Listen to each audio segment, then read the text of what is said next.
David Sylvian. The I really like David Sylvian with Japan. Love Japan.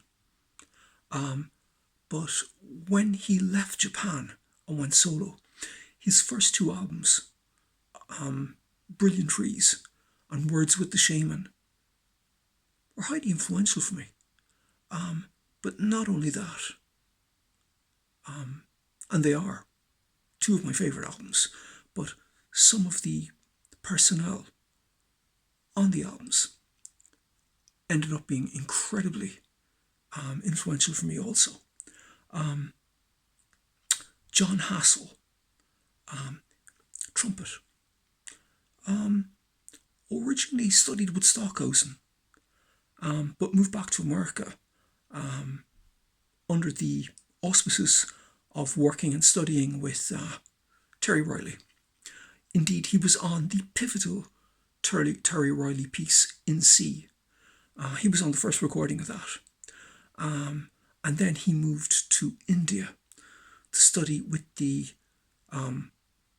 guru, mystic, Hindustani Quranic vocalist, Pandit Pranna. Basically, he kind of inculcated and assimilated that aesthetic, and kind of, as he intimated himself, he wanted to play raga on the trumpet. But subsequently what he did, all of the stuff that he had done, it kind of crystallized, and he started playing heavily processed trumpet. Now, trumpets had been processed since the late 60s, but he started doing heavy processing using pitch shifting, delays, modulation, on the trumpet, heavy stuff, over kind of more ethnic, indigenous type rhythms and textures. Now, he made two albums that a chap called Liam from Douglas Comm, one of my students, great guy, brilliant guitarist, managed to get for me. Dream Theory in Malaya and Fourth World Possible Musics. Now, these two albums were, again, very, very influential for me. Again, like you're talking about,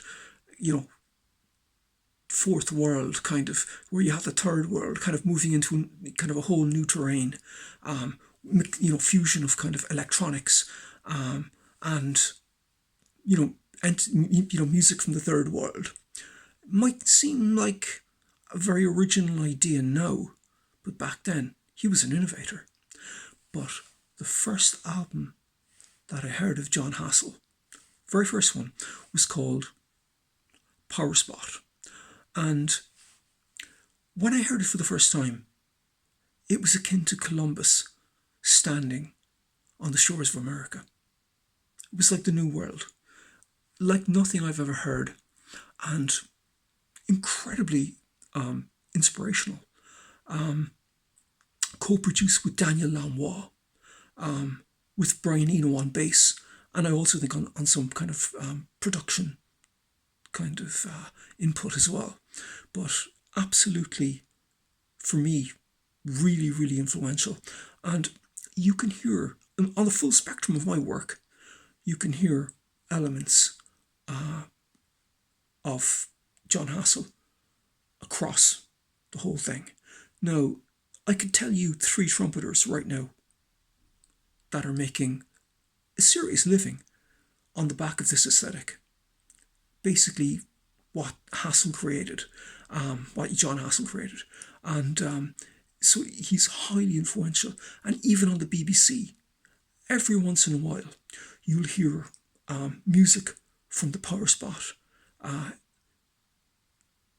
being utilised in documentaries and as background music.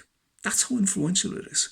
And again, the highly intellectualized man,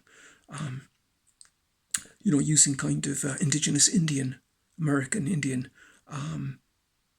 signs and semiotics in the on the album cover. Really, really incredible man. And his,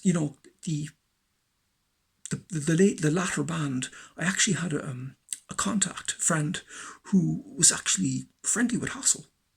I've never met Hassell, but this guy was particularly friendly and managed to get me like a whole bunch of live CDs from his later band. And he was kind of into hip hop and he was into dub and a whole bunch of other things. Really, a kind of the consummate innovator, but again, also highly influential.